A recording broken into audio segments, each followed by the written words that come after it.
ఒక దైవజనుడు కొట్టబడుతుంటే, తరవబడుతుంటే, పోరాడుతూ ఉంటే, ఒంటరిగా మీదేసుకొని యుద్ధం చేస్తూ ఉంటే అందరూ సెటైర్లు వేసినట్టుగా సెటైర్లు వేసే యజమాని కాదు ఆయన. తోటలోకి వచ్చాక పని చేయకుండానే జీతం ఇచ్చిన యజమాని ఆయన. పని ముగించే వేళ సాయంకాలం వచ్చాడండి ఒకడు. పెద్దోని పిలిచి ఏమన్నాడు, రేయ్ ఫస్ట్ అడిగి ఇచ్చారా అన్నాడు. పొద్దు నుంచి పని చేసేవాడికి ఇవ్వకుండా ఫస్ట్ జీతం వాడికి ఇచ్చాడు అంటే పనికి ప్రతిఫలం అది, ఆడి పరిస్థితికి ఆదరణ. మీరు పాయింట్ చెప్తాను పట్టుకోండి. ఆడు ఎక్కడున్నాడు? తోట బయట. ఏం టైం అయింది? ఆడు ఎప్పటి నుంచి అక్కడ ఉన్నాడు? అది ఆయన కనికరం. తోటలో ఉన్నవాడు ఏ కాయో పండు నోట్లు వేసుకుంటాడు రా.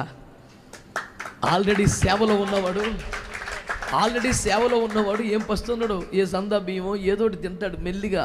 విశ్వాసులు ప్రేమతోనో తోటి దైవజనుల సహకారంతోనో కొంచెం గాయాలు కట్టబడతాయి. కానీ అసలు పని లేకుండా రోడ్డు మీద పడి ఉన్నవాడు పొద్దు నుంచి, నాకు యోగ్యత లేదు, నాకు అర్హత లేదు, నేను కొంచెం ఆలస్యం అయిపోయాను, నేను తొందరగా రాలేదు, నేను బయట ఉండిపోవాల్సి వచ్చింది, సర్లే ఈ టైం దాకా ఎవడు చస్తాడని ఇంకో పని చూసుకోలేదాడు. ఎప్పటికైనా కనికరించిపోతాడా?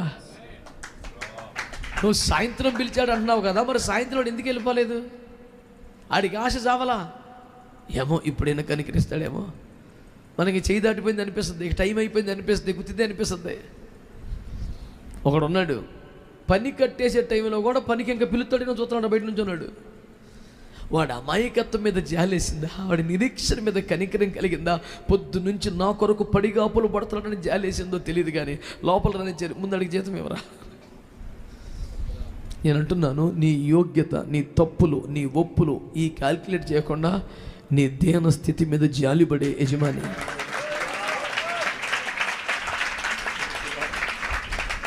మోషే నీ సన్నిధి నాతో రావాలి, లేకపోతే అడుగు కూడా ముందుకేనని గోలబెట్టి ఏడుస్తున్నాడే, నీ మహిమ నాకు చూపించని గోల పెడుతున్నాడే. అప్పుడు యేసుప్రభు చెప్పిన వాగ్దానం ఏంటి తెలుసా?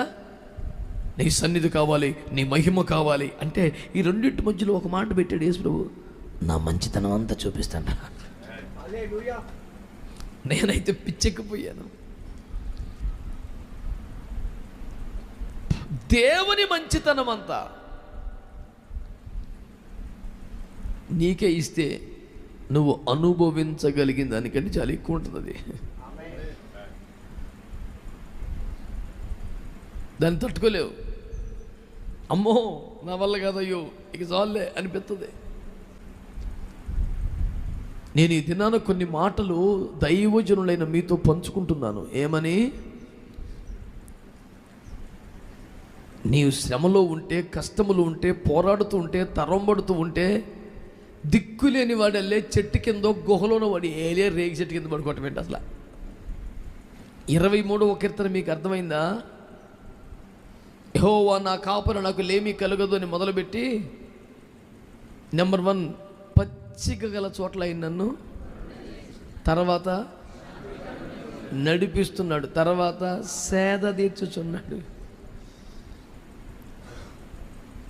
ఫస్ట్ సేద తీర్చి, తర్వాత నడిపించి, తర్వాత పడుకొనివ్వాలి కదా. ఫస్ట్ రాగానే పడుకోబెట్టేశాడంట.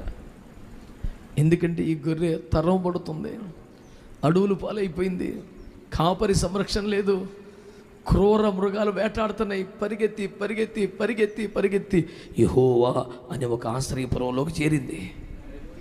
చేరగానే దానికి ఫస్ట్ సువార్త చెప్పాలో ఉపదేశం చేయాల. దాన్ని తొడ మీద పడుకోబెట్టుకున్నావు, పడుకో కాసేపు పడుకో నువ్వు. దేవుడు ఎప్పుడు కూడా పరిస్థితిని బట్టి తన మంచితనం చూపిస్తున్నాడు, కానీ తప్పులు పట్టుకొని అసలు వెట్ట చేసేవేందిరా, నీ గొడవ ఏందిరా అని క్లాసు బీకటమే మొదలు పెడితే అది ఎవడుంటాడు ఈ రోజుకి భూమి మీద? నాకు 10 మంది పేర్లు చెప్పండి. నా మాట మీకు అర్థమైందంటారా? ఇది నీకు నాకు వర్తించే మాట. మనము కొట్టబడుతుంటే, మనము తరంబడుతూ ఉంటే ఆయన లెక్కలు అడిగేవాడు కాదు. ఆ వేరే రోజు ఒకటి ఉంది, ఆ రోజు చూస్తాను నీ సంగతి, టెన్షన్ ఏమి లేదు. ఈలోపు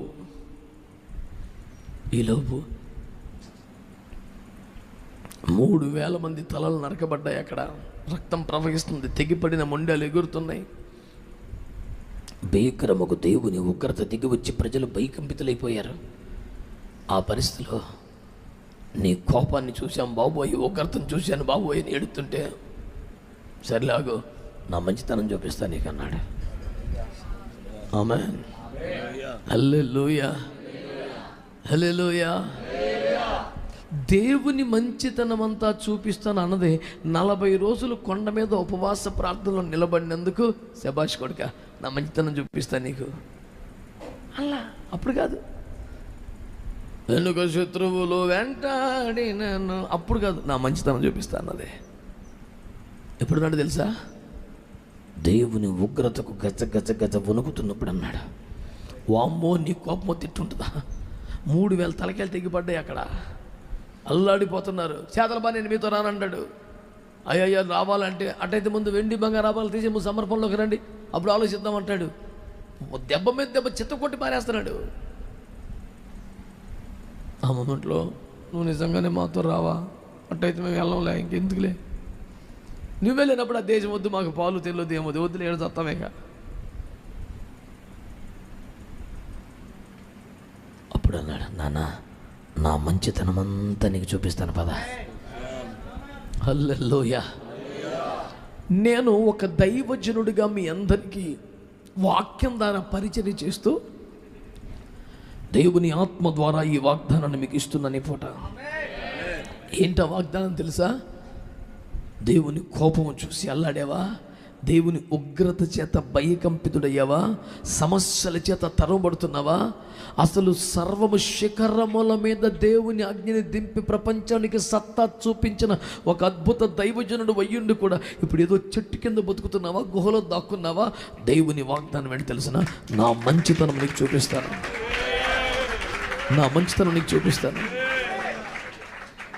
అది కూడా తనవ పనం కాదు, నా మంచితనం అంతా.